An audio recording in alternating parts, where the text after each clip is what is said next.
Hello students, आज हम लोग करेंगे हेरिडिटी का वीडियो और जानेंगे कि किस तरह से जीन्स हम लोग के बॉडी में रोल प्ले करता है और क्यों हर एक इंडिविजुअल कैरेक्टरिस्टिकली डिफरेंट होता है एक दूसरे से। So let's start.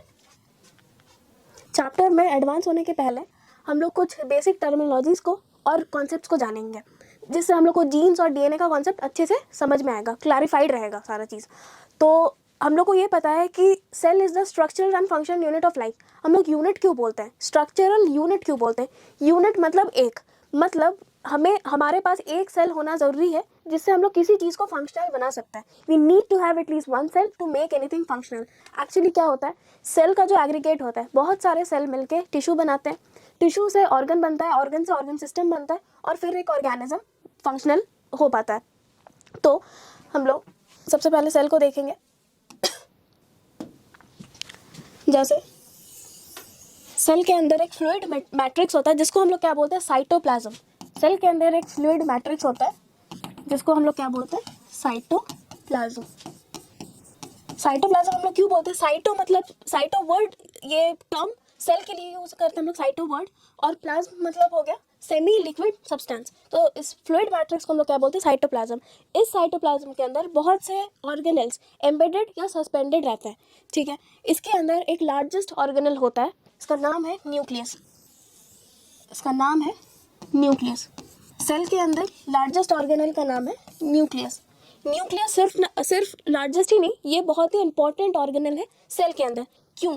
क्योंकि इसके अंदर एक जेनेटिक मटेरियल रहता है। इसके अंदर एक जेनेटिक मटेरियल रहता है जो इन्फ्लुएंस करता है हमारे कैरेक्टर्स को। ऑल्सो एक बहुत ही प्रोमिनेंट प्रोसेस होता है सेल डिवीजन। इस सेल डिवीजन को भी कौन रेगुलेट करता है, न्यूक्लियस। एक्चुअली क्या होता है, सबसे पहले न्यूक्लियस डिवाइड होता है, फिर जाके सेल डिवाइड होता है। तो सबसे पहले हम लोग जानेंगे कि न्यूक्लियस के अंदर कौन सा जेनेटिक मटेरियल होता है। इस जेनेटिक मटेरियल को हम लोग क्या बोलते हैं, chromatin fibre. Chromatin fibre. During the time of cell division, जब सेल अटेम्प्ट करता है डिवाइड करने के लिए, जब सेल डिवीजन के स्टेट में होता है, तब क्या होता है, ये क्रोमैटिन फाइबर एक थ्रेड लाइक स्ट्रक्चर है। सेल डिवीजन के टाइम पे ये थ्रेड लाइक नहीं रह जाता है, ये क्या होता है, ये बदल जाता है एक एक्स शेप्ड लाइक स्ट्रक्चर में। शेप्ड लाइक स्ट्रक्चर में, जिसको हम लोग क्या बोलते हैं, क्रोमोसोम। जिसको हम लोग क्या बोलते हैं, क्रोमोसोम। इस तरह से ये बन जाता है, ये एक्स लाइक है, ठीक है। तो एक्स शेप स्ट्रक्चर में बदल जाता है, इसको हम लोग क्या बोलते हैं, क्रोमोसोम। कब बदलता है, during the process of cell division. During the process of cell division, इसका मतलब ये हुआ कि जब सेल डिवाइड करने के स्टेट में रहता है, तब we will be no longer able to see this chromatin fibre या थ्रेड लाइक स्ट्रक्चर। इंस्टेड ये चेंज हो जाता है एक एक्स लाइक शेप स्ट्रक्चर में। तो सेल डिवीजन के टाइम पे न्यूक्लियस के अंदर हमें ये थ्रेड लाइक चीज़ नहीं देखने को मिलेगा, इंस्टेड हमें इस टाइप के स्ट्रक्चर्स देखने को मिलेंगे। इन्हें हम क्या कहते हैं, क्रोमोसोम। तो हम लोग इस डायग्राम में डेमोन्स्ट्रेट करते हुए देखते हैं। ये सेल है, इसके अंदर न्यूक्लियस है। न्यूक्लियस के अंदर एक क्रोमैटिन फाइबर है। फिर क्या होता है, ये सेल डिवीजन के टाइम पे ये एक एक्स लाइक शेप स्ट्रक्चर में बदल जाता है। इसको हम लोग क्या बोलते हैं, chromosome. Chromosome. Actually chromosome word कहाँ से डिराइव हुआ है, क्रोमा मतलब हो गया कलर, क्रोमा का मतलब हो गया कलर। सोम वर्ड डिराइव हुआ है सोमा वर्ड से, सोमा का मतलब है बॉडी। तो ये क्या है, कलर्ड बॉडी। एक्चुअली जब साइंटिस्ट इसके बारे में डिस्कवर कर रहे थे, तो ये तभी अपना विजिबिलिटी शो किया था जब इस चीज़ को किसी चीज़ से हम लोग स्टेन किए थे, ठीक है। ये क्या करता है, किसी भी कलर को किसी कलर से स्टेन होता है पहले, और फिर ये अपना विजिबिलिटी शो करता है। तो क्रोमोसोम का लिटरल मीनिंग है कलर्ड बॉडी। क्रोमोसोम का लिटरल मीनिंग है क्रोमा मतलब कलर, और सोम वर्ड डिराइव हुआ है सोमा से, तो ये हो गया बॉडी। तो ये है क्या, एक अ coloured body.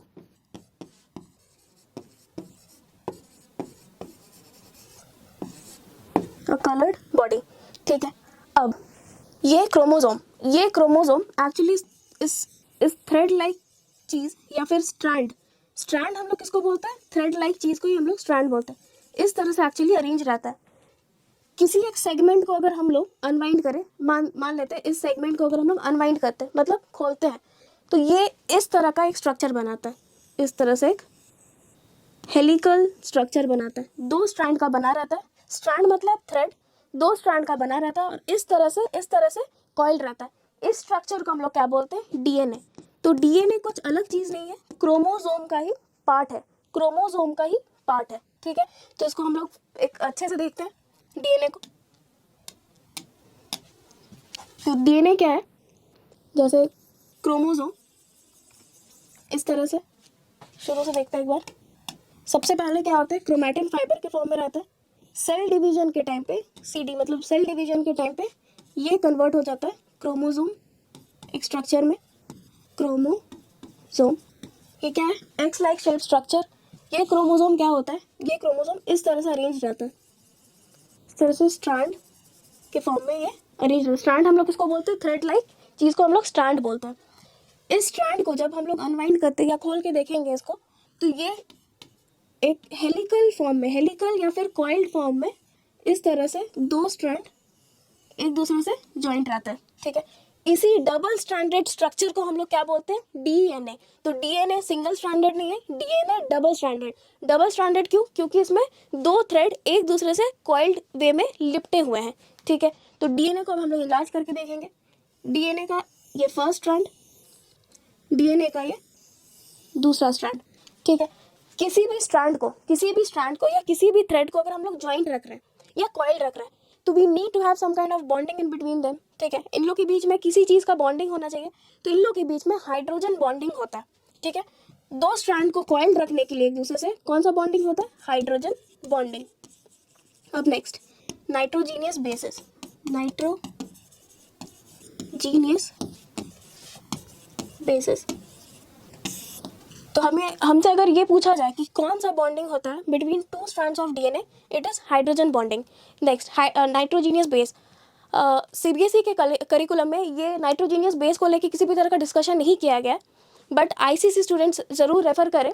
In fact I would suggest कि एटलीस्ट अगर आप नाइट्रोजीनियस बेसिस का नाम नहीं याद रख रहे हैं, तो इतना रहना चाहिए नॉलेज में कि एडेनिन, ग्वानिन, साइटोसिन, थाइमिन, ये 4 तरह के नाइट्रोजीनियस बेसिस होता है। नाइट्रोजीनियस बेस, नाइट्रोजीनियस वर्ड्स इस टर्म से ही पता चल रहा है कि ये नाइट्रोजन कंटेनिंग कंपाउंड्स है, मतलब इनमें नाइट्रोजन होते हैं। तो एटलीस्ट अगर if you don't remember the name, at least you can do what, कि हम लोग को इतना याद होना चाहिए कि AGCT, ये 4 तरह के नाइट्रोजीनियस बेसिस होते हैं। नेक्स्ट, एडेनिन, एडेनिन और थाइमिन हमेशा एक दूसरे से बॉन्ड करता है। ये कभी भी नहीं होगा कि एडेनिन ग्वानिन से बॉन्ड कर जाए या फिर एडेनिन साइटोसिन से बॉन्ड कर जाए। नेक्स्ट, ग्वानिन हमेशा साइटोसिन से बॉन्डेड रहता है। एडेनिन थाइमिन से कितने हाइड्रोजन बॉन्ड से बॉन्डेड रहता है, ये 2 हाइड्रोजन बॉन्ड से बॉन्डेड रहता है। एडेनिन और थाइमिन एक दूसरे से 2 हाइड्रोजन बॉन्ड से बॉन्डेड होते हैं।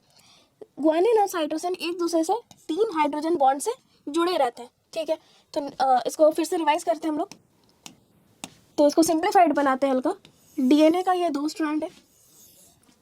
क्या होता है एक्चुअली, इस एक स्ट्रैंड से नाइट्रोजीनियस बेस इमर्ज कर रहा है, दूसरे स्ट्रैंड से एक नाइट्रोजीनियस बेस इमर्ज कर रहा है। जैसे एडेनिन है यहाँ पे और यहाँ पे थाइमिन है, तो एडेनिन और थाइमिन कितने हाइड्रोजन बॉन्ड से जुड़े रहेंगे, 2 हाइड्रोजन बॉन्ड से जुड़े रहेंगे। नेक्स्ट, इससे और एक इमर्ज कर रहा है नाइट्रोजीनियस बेस, यहाँ से भी इमर्ज कर रहे हैं नाइट्रोजीनियस बेस और ऑपोजिट में फेस करते हैं एक दूसरे को।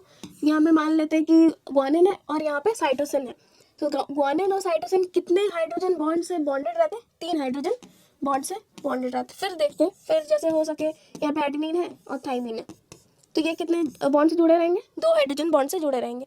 फिर जैसे कि फिर से अगर मान लेते हैं कि एडेनिन और थाइमिन ही है, तो ये कितने बॉन्ड से जुड़े रहेंगे, फिर से 2 बॉन्ड से जुड़े रहेंगे। तो इस तरह से डीएनए का 2 स्ट्रैंड एक दूसरे से जुड़ा रहता है। नाइट्रोजीनियस बेस के बीच में हाइड्रोजन बॉन्डिंग होता है और यही हाइड्रोजन बॉन्डिंग 2 डीएनए के स्ट्रैंड को एक दूसरे से कॉइल्ड वे में बांध के रख पाता है, हेलिकल वे में, ठीक है। नेक्स्ट, अब हम लोग देखेंगे जीन्स होते हैं क्या, ठीक है। तो जैसे जैसे डीएनए का एक सेगमेंट,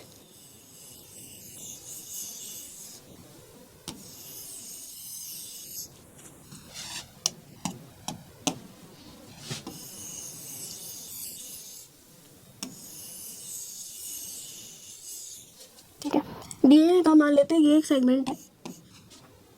कैरेक्टर्स क्या होते हैं? कैरेक्टर्स जैसे हाइट, जैसे स्किन कलर, ये सारे कैरेक्टर्स हो गए, ठीक है। ये सारे कैरेक्टर्स, जीन्स क्या है? जीन्स एक्चुअली है क्या? ये छोटे छोटे यूनिट्स हैं, ये छोटे छोटे यूनिट्स हैं जो क्या करते हैं, हमारे कैरेक्टर्स को एक्सप्रेस करते हैं, ठीक है। और ये सारे कैरेक्टर्स हमें किससे मिलते हैं? हमें हमारे पेरेंट्स से या फिर हमारे पहले के जनरेशन से, ठीक है। सेक्सुअल रिप्रोडक्शन एक मोड है जिससे हमें हमारे पेरेंट्स से वो जेनेटिक मटेरियल या फिर जीन्स वो हमारे बॉडी में ट्रांसफ़र होते हैं। ये क्या करते हैं? ये कैरेक्टर्स को कैरी करते हैं और कैरेक्टर्स को एक्सप्रेस करते हैं और ये पेरेंट्स से ऑफस्प्रिंग में ट्रांसमिट होता है, ठीक है। तो जीन्स क्या है? जैसे कि डीएनए का ये एक सेगमेंट है। हो सकता है कि डीएनए का ये सेगमेंट किसी कैरेक्टर को एक्सप्रेस कर रहा है या फिर कोड कर रहा है। जैसे कि मान लेते हैं हाइट को ये कोड कर रहा है, तो ये फंक्शनली एक्टिव है।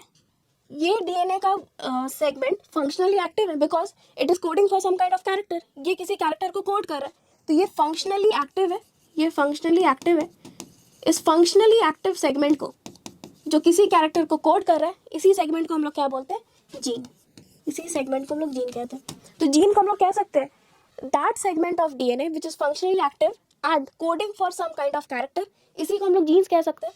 नाउ लेट्स कंसिडर कि हो सकता है कि नीचे वाला इतना से इतना पोर्शन किसी भी चीज़ को कोड नहीं कर रहा है, किसी भी कैरेक्टर को कोड नहीं कर रहा है, तो क्या इसको हम लोग जीन्स बोल सकते हैं? नहीं, क्योंकि ये फंक्शनली इनएक्टिव है। फंक्शनली ये इनएक्टिव है, तो ये क्या है? ये जीन्स नहीं है, इसे हम जीन्स नहीं कह सकते। Only that segment of DNA which is coding for some kind of character, वही सेगमेंट ऑफ डीएनए जो किसी कैरेक्टर को कोड कर रहा है, उसी को हम लोग जीन्स कहते हैं, ठीक है। तो जैसे कि हम लोग कह सकते हैं कि अगर हम लोग एक क्रोमोसोम को कंसिडर करते हैं, इस तरह से क्रोमोसोम है, ठीक है। तो हो सकता है कि ये है क्या? ये है डीएनए। तो डीएनए का हो सकता है ये वाला पार्ट फंक्शनली एक्टिव है, तो इसको हम लोग कह सकते हैं ये जीन हो गया। फिर क्रोमोसोम में हो सकता है ये वाला पार्ट फंक्शनली एक्टिव है, किसी कैरेक्टर को कोड कर रहा है, तो इसको हम लोग कह सकते हैं जीन है क्या, ठीक है। इसे भी हम कह सकते हैं कि जीन है। इस जो सारे पार्ट को इस पार्ट को हम लोग जीन क्यों नहीं कह रहे? हो सकता है कि ये फंक्शनली एक्टिव नहीं है और किसी कैरेक्टर को कोड नहीं कर रहा है, तो जीन क्या होगा? Genes are the functionally active part या segment of DNA which codes for some kind of character, ठीक है। नेक्स्ट हम लोग देखेंगे हेरिडिटी के बारे में। तो हेरिडिटी है क्या? हेरिडिटी एक प्रोसेस है जहाँ कैरेक्टर्स फ्लो होते हैं पेरेंट्स से ऑफस्प्रिंग तक, ठीक है। फ्लोइंग ऑफ कैरेक्टर्स या transmission of characters from parents to offspring. और ये सारे कैरेक्टर्स क्या है? कैरेक्टर्स जैसे हाइट हो गया, स्किन कलर हो गया, हेयर कलर हो गया, ये सारे कैरेक्टर्स हो गए। जैसे किस तरह से हम लोग बोल रहे हैं, कैसा हमारा इंटेलेक्ट है, ये सारा चीज़ कैरेक्टर्स है। ये सारे कैरेक्टर्स पेरेंट्स से ऑफस्प्रिंग तक फ्लो होता है। और ये सारे कैरेक्टर्स को कौन कैरी करता है? जीन्स क्या है? Unit of heredity. ये छोटे छोटे यूनिट्स है जो क्या करते हैं? पेरेंट्स से ऑफस्प्रिंग तक पास ऑन होते हैं और फिर उसमें रिफ्लेक्ट करते हैं इस सारे कैरेक्टर्स को, ठीक है। तो हेरिडिटी क्या है? Heredity is the process of passing the traits and characteristics from parents to offspring, parents से ऑफस्प्रिंग तक थ्रू जीन्स। किसके थ्रू? जीन्स के through. The offspring get their features and characteristics that is genetic information from their mother and father, ठीक है। हमें हमारा genetic constitution, मतलब हमें जीन्स या जेनेटिक मटेरियल किससे मिला है? बोथ मदर एंड फादर से, ठीक है। नेक्स्ट वेरिएशन क्या है? स्मॉल डिफरेंसेस बिटवीन इंडिविजुअल, छोटे डिफरेंसेस बिटवीन इंडिविजुअल्स। जैसे हम अपने पेरेंट्स के जैसे बिल्कुल नहीं होते हैं, ठीक है, बिल्कुल लाइक नहीं होते हैं, कहीं ना कहीं छोटे छोटे डिफरेंसेस होते हैं। ये डिफरेंसेस क्यों होता है? जैसे कि हम लोगों ने एसेक्सुअल रिप्रोडक्शन में पढ़ा था, एसेक्सुअल रिप्रोडक्शन में सिर्फ एक ही पेरेंट इन्वॉल्व रहता है। एसेक्सुअल रिप्रोडक्शन में क्या होता है? सिर्फ एक ही पेरेंट इन्वॉल्व रहता है। जैसे अमीबा या फिर बैक्टीरिया में वो क्या करते हैं, एक ही पेरेंट डिवाइड हो जाता है दो डॉटर सेल्स में, तो उनके जो जेनेटिक मटेरियल है या जेनेटिक कॉन्स्टिट्यूशन है वो फुल्ली पास ऑन हो जाता है ऑफस्प्रिंग में या नेक्स्ट जनरेशन में, ठीक है। बट हम लोगों में, ह्यूमंस में, सेक्सुअल रिप्रोडक्शन एक मोड है ऑफस्प्रिंग प्रोड्यूस करने का, ठीक है। तो हमारे ह्यूमंस में क्या होता है, सेक्सुअल रिप्रोडक्शन में क्या होता है, both the parents are involved and दोनों अलग अलग पेरेंट्स के अलग अलग जेनेटिक बैकग्राउंड्स होते हैं, ठीक है। दोनों अलग अलग पेरेंट्स के जेनेटिक बैकग्राउंड अलग अलग होते हैं।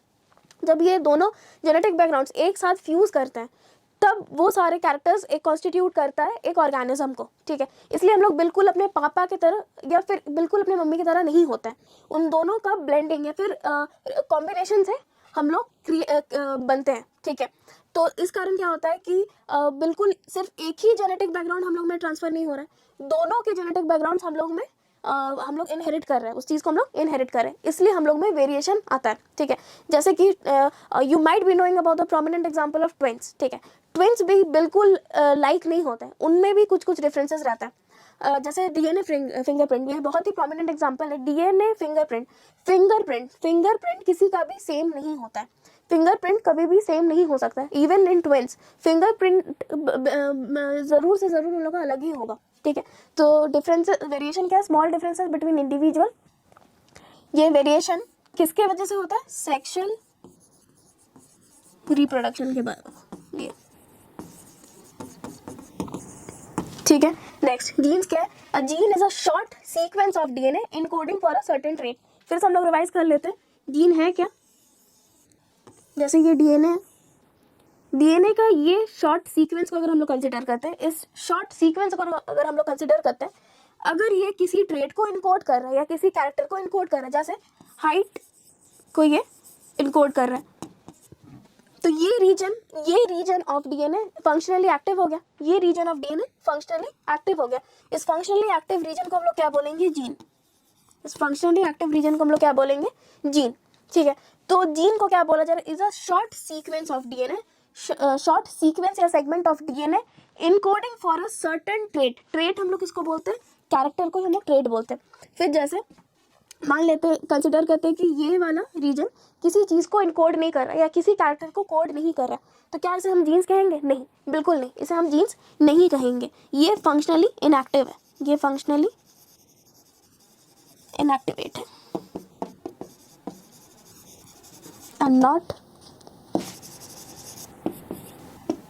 and not coding for any kind of character, ठीक है। Next, concept of homologous chromosome, ठीक है। क्रोमोसोम एक, हम लोग क्या है, हम लोग है डिप्लॉयड ऑर्गेनिजम्स, ठीक है। डिप्लॉयड का मतलब क्या है, डिप्लॉयड का मतलब क्या है, diploid.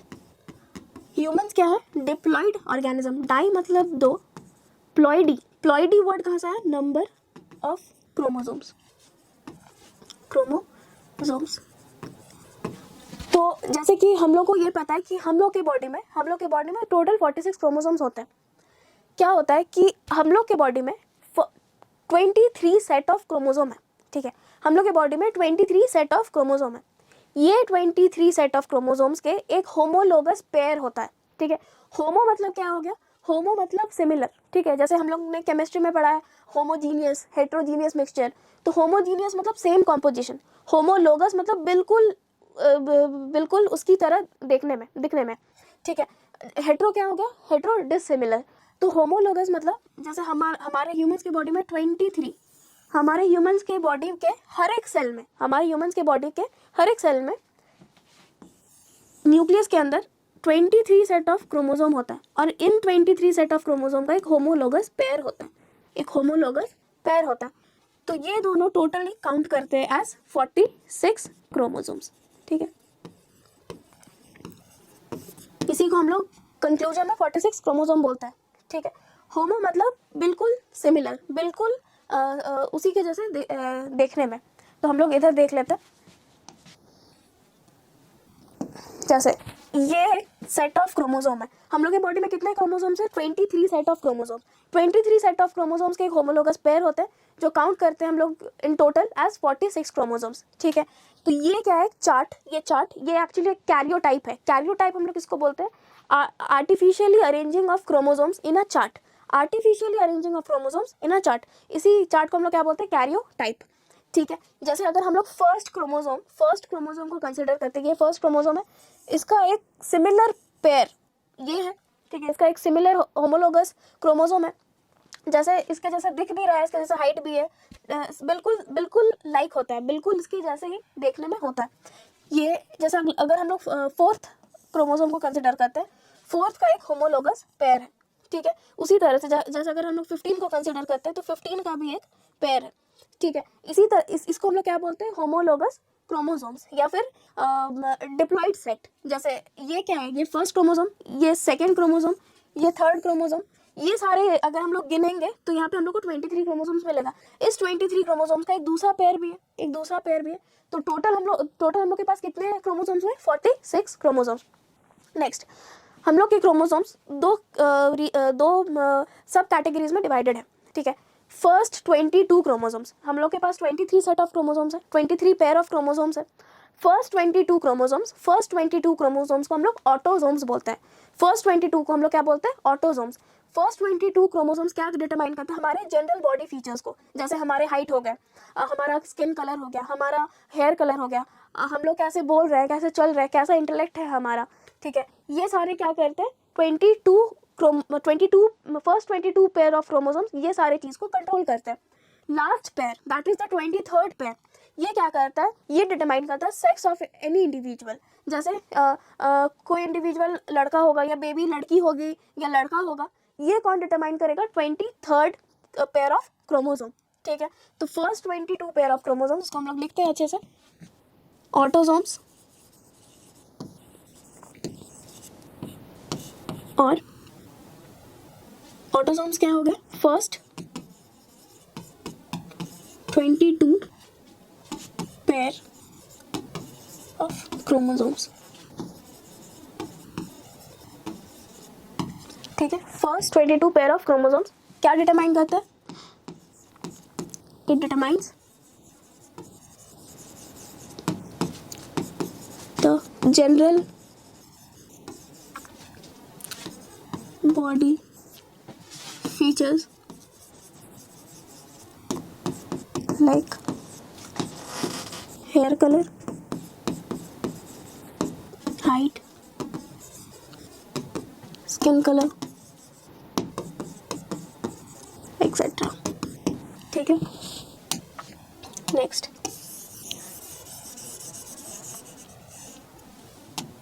Last pair, that is the 23rd pair. ये क्या करता है? इसे हम क्या कहते हैं? Sex chromosome. क्यों? क्योंकि ये डिटरमाइन करता है सेक्स ऑफ एन इंडिविजुअल। इसे हम इस 23rd पेयर को, इस 23rd या सेक्स क्रोमोसोम को हम लोग क्या बोलते हैं? एलोसोम्स भी बोलते हैं। ठीक है, तो एक हो गए ऑटोसोम्स और दूसरे हो गए एलोसोम्स। एलोसोम्स, तो ये क्या हो गया? The last pair, that is the 23rd pair।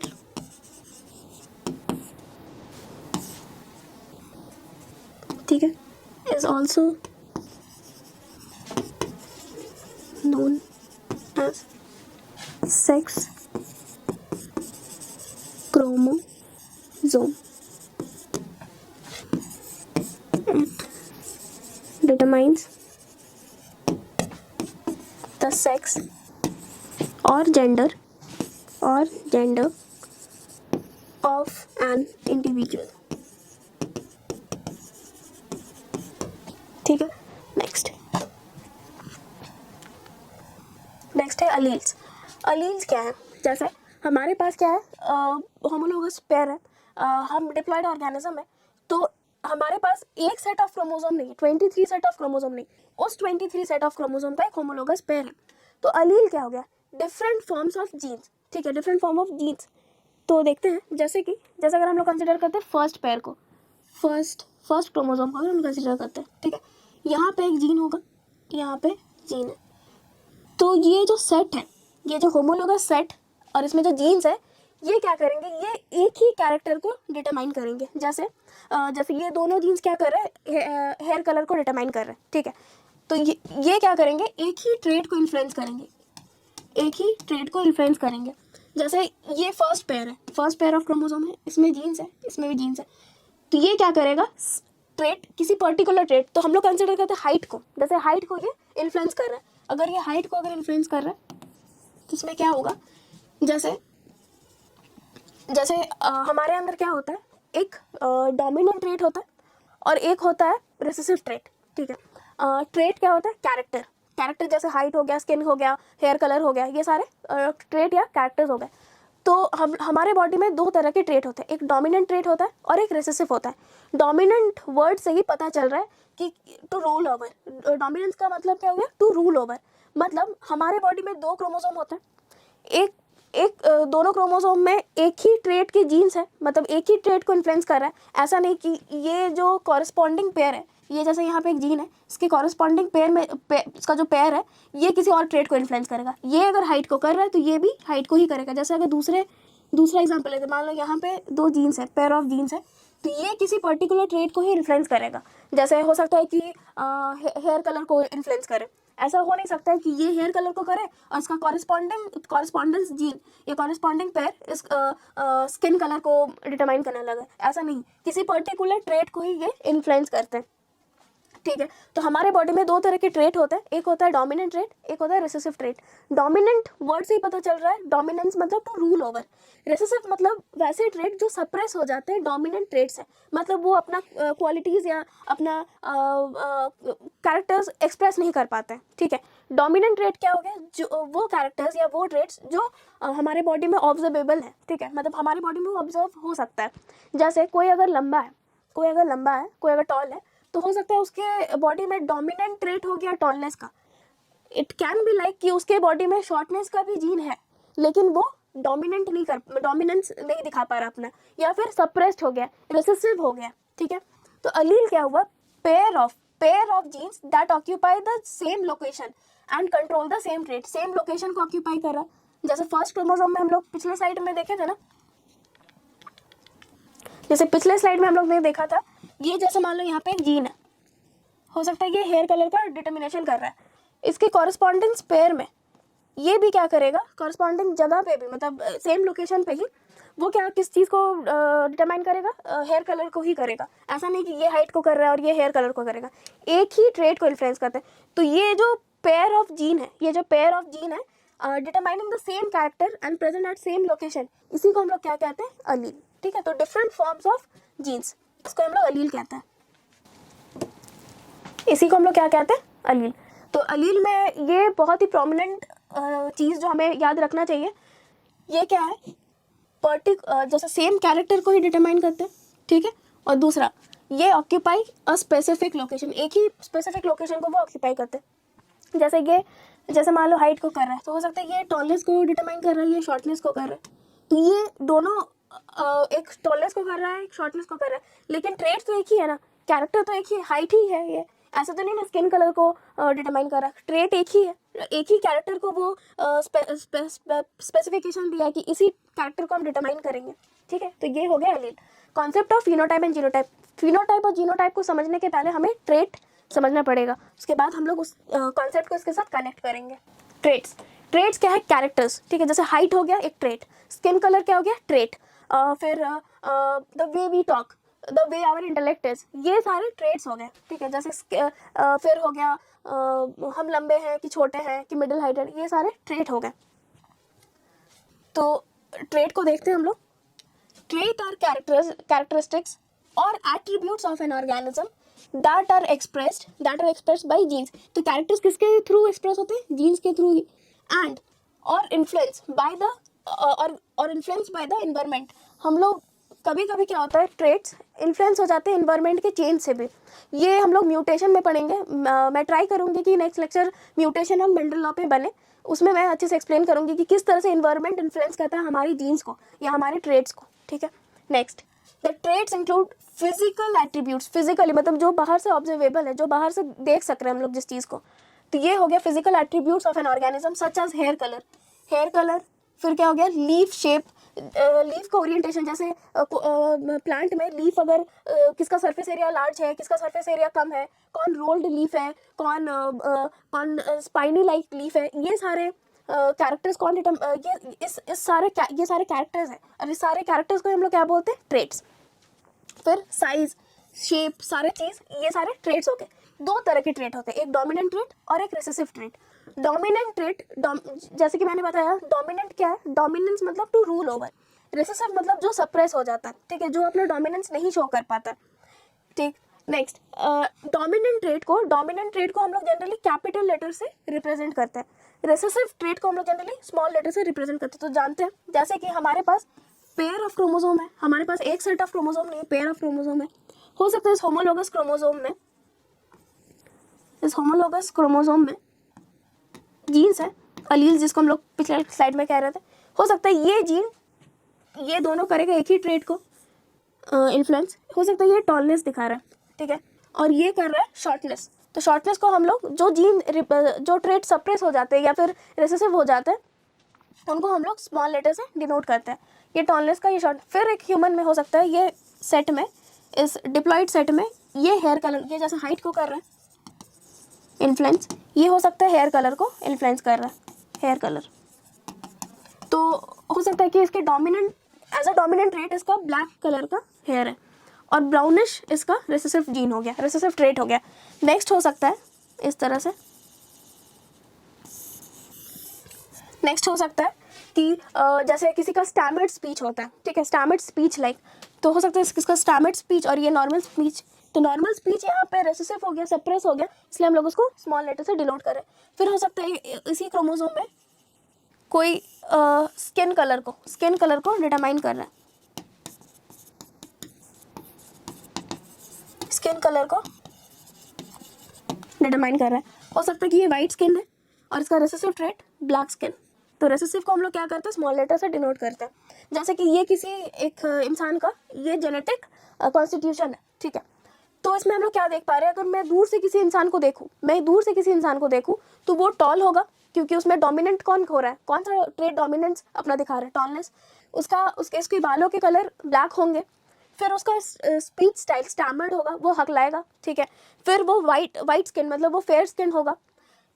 ये हम लोग एश्योर नहीं कर सकते कि सिर्फ उसके पास टॉलनेस का ही जीन हो, ठीक है, हो सकता है कि उसके पास सिर्फ टॉलनेस का ही जीन रहा होगा, बट ये हम लोग एश्योर नहीं कर सकते। हो सकता है कि उसके अंदर शॉर्टनेस का भी जीन रहा होगा, बट वो एक्सप्रेस नहीं कर पाया, वो सप्रेस्ड हो गया, उसको दबा दिया गया, ठीक है, वो अपने कैरेक्टर्स को वो इन्फ्लुएंस नहीं कर पा रहे इंसान में, उसके पर्सनालिटी में या उसके बाहर में, अगर जो हम लोग फिजिकली ऑब्जर्व करेंगे उसको, उसमें सिर्फ उसके डोमिनेंट ट्रेट ही रिफ्लेक्ट होके आ रहे हैं, ठीक है, वो सारे ट्रेट जो डोमिनेंट है वही सारा चीज़ उस पर रिफ्लेक्ट हो रहा है बाहर से, ठीक है। तो tallness, black hair, stammered speech और वाइट स्किन, ये सारे क्या हो गए, डोमिनेंट ट्रेट। ये सारे क्या हो गए, रेसेसिव जीन। जैसे किसी ऑर्गेनिज्म का एग्जांपल लेते हैं, किसी इंसान का एग्जांपल, जैसे मान लेते हैं कि वो शॉर्ट है, हो सकता है कि उसके अंदर टॉलनेस का भी जीन है, लेकिन वो एक्सप्रेस नहीं कर पाया, इसलिए वो शॉर्ट है, ठीक है। फिर एक कॉन्सेप्ट है होमोजाइगस पेयर और हेट्रोजाइगस पेयर, ठीक है। हेट्रो मतलब डिफरेंट, होमो मतलब सिमिलर। जैसे ये क्या है, हेट्रोजाइगस पेयर। हेट्रो क्यों है, ये टॉलनेस है, ये शॉर्टनेस है। हो सकता है किसी इंसान में, ये किसी और इंसान का जेनेटिक कॉन्स्टिट्यूशन है, जैसे इसको हम लोग टॉलनेस का ही देख रहे हैं, टॉलनेस मतलब हाइट के लिए देख रहे हैं, तो हो सकता है इसमें टॉल आया, इसमें भी टॉल आया, ठीक है। ये एक्चुअली क्या होता है, हमारे पास होमोलोगस पेयर क्यों होता है, क्योंकि एक पेयर हमें पापा से मिलता है, अपने फादर से मिलता है, और दूसरा पेयर मदर से मिलता है, ठीक है। तो हो सकता है कि ये पेयर उसको पापा से एक्वायर किया होगा और ये मम्मी से एक्वायर किया होगा। जैसे किसी और दूसरे ऑर्गेनिज्म का अगर एग्जांपल लेते किसी दूसरे इंसान का, हो सकता है कि पापा के बैकग्राउंड से भी उसे टॉलरेंस का ही जीन मिला और मम्मी के जेनेटिक कॉन्स्टिट्यूशन से भी उसको टॉलरेंस का ही, तो ये क्या हो गया, एक होमोजाइगस पेयर। होमो मतलब सिमिलर, होमो क्योंकि उसको टॉलनेस ही मिल रहा है, शॉर्टनेस नहीं मिल रहा है, तो ये इंसान ज़रूर से ज़रूर टॉल ही होगा, ठीक है, इसमें शॉर्टनेस का किसी भी तरह का जीन नहीं। ये इंसान भी टॉल होगा क्योंकि इसमें टॉलनेस का जीन ही अपना डोमिनेंस दिखा रहा है, ये dominant as a dominant trait हो गया, ठीक है। नेक्स्ट, जैसे किसी का स्टैमर्ड स्पीच है या फिर नॉर्मल स्पीच रखता है, ये भी नॉर्मल स्पीच, तो ये क्या हो गया, एक होमोजाइगस पेयर हो गया। होमोजाइगस मतलब सिमिलर पेयर, जैसे टी टॉलनेस और शॉर्टनेस को लिए, तो ये क्या हो गया, हेटेरो, क्योंकि दो अलग अलग है, एक टॉलनेस को डिनोट करे एक शॉर्टनेस को, तो ये क्या हो गया, हेटेरोजाइगस पेयर। अगर हम लोग सिर्फ टी और टी या फिर शॉर्टनेस या शॉर्टनेस लिख रहे हैं, तो ये क्या हो गया, ये हो गया होमोजाइगस पेयर, ये हो गया होमोजाइगस पेयर, मतलब सिमिलर है, होमोजाइगस पेयर, ठीक है। तो इसको हम लोग अच्छे से लिखते हैं।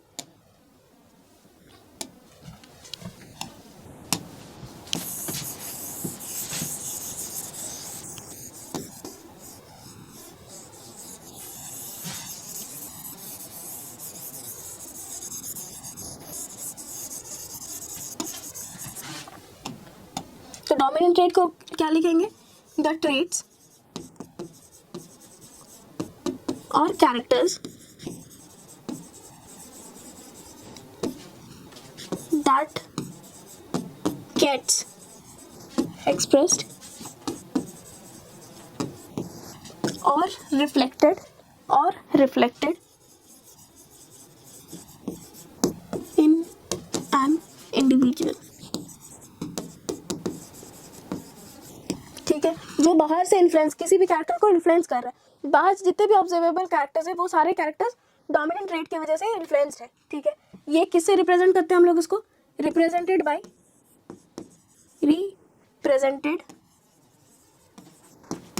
Capital letters. डोमिनेंट ट्रेट को हम लोग हमेशा कैपिटल लेटर से रिप्रेजेंट करते हैं। एग्जांपल, जैसे हाइट को ले रहे टॉलनेस के लिए, तो ये टी कैपिटल से, ठीक है। रिसेसिव ट्रेट क्या हो गया, the trait which could not show it's dominance, ठीक है, जो अपना डोमिनेंस नहीं दिखा पाया, जो सप्रेस्ड हो गया, उसी को हम लोग रिसेसिव ट्रेट कहते हैं। द ट्रेट्स या फिर characters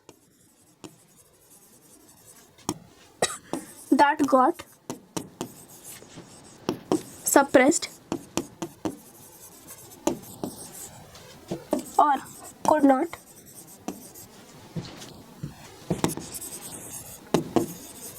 show its dominance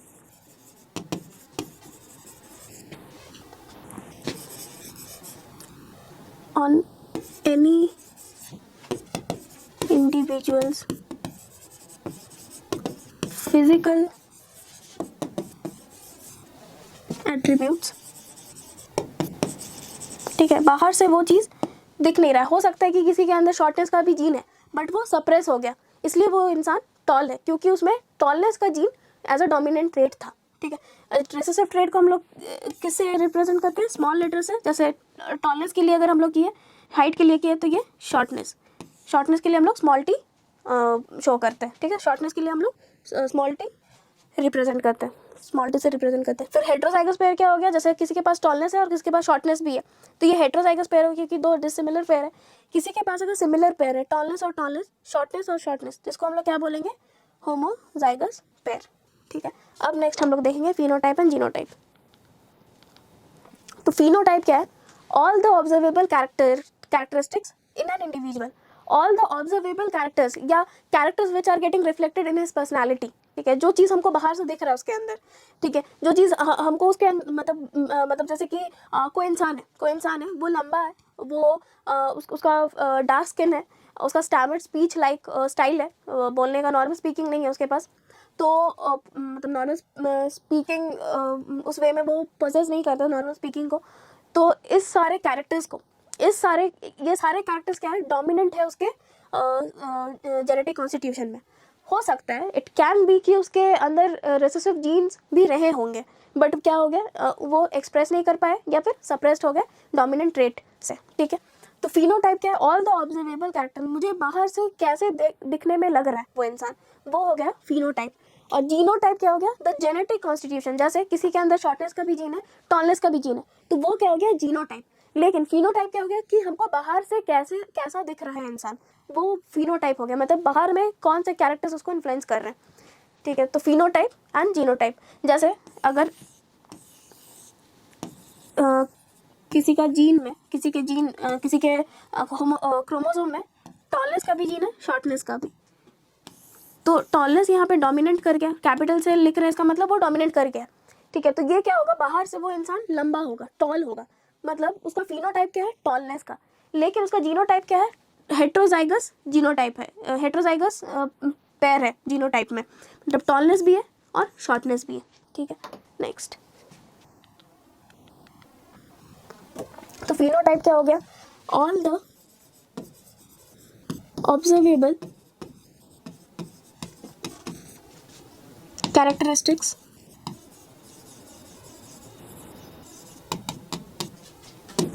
in an individual। ठीक है, सारे ऑब्जर्वेबल कैरेक्टरिस्टिक्स किसी इंडिविजुअल में, ये क्या है, the genetic constitution, the genetic constitution in an organism.